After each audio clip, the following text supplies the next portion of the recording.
It's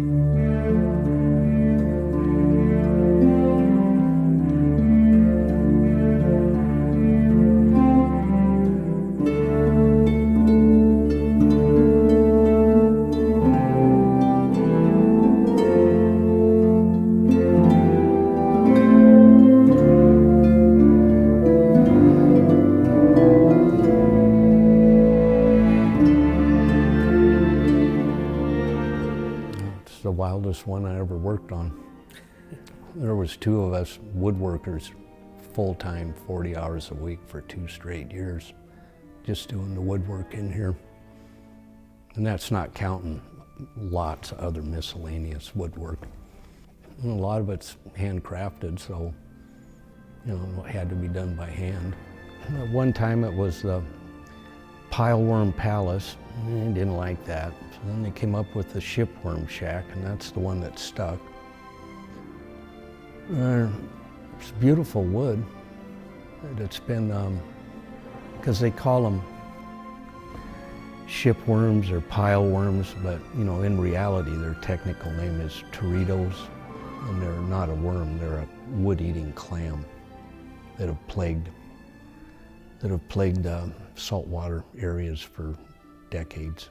All the early ships, they'd get in, start eating the hulls out of them, and guys would have to patch them up. And so it's not a new creature. Well, the trusses came from a warehouse building on the waterfront in Astoria, Oregon. And at one time, it was the longest wooden building in the country.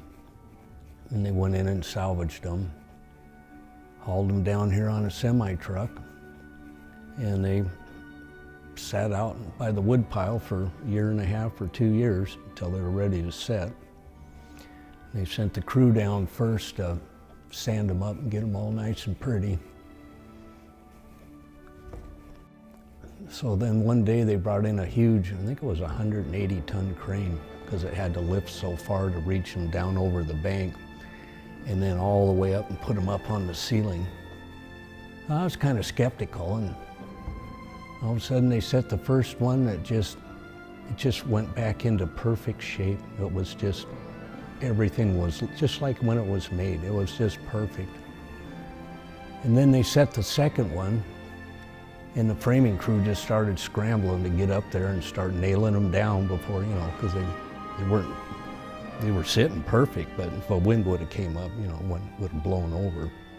So they got up and started nailing on the cross beams and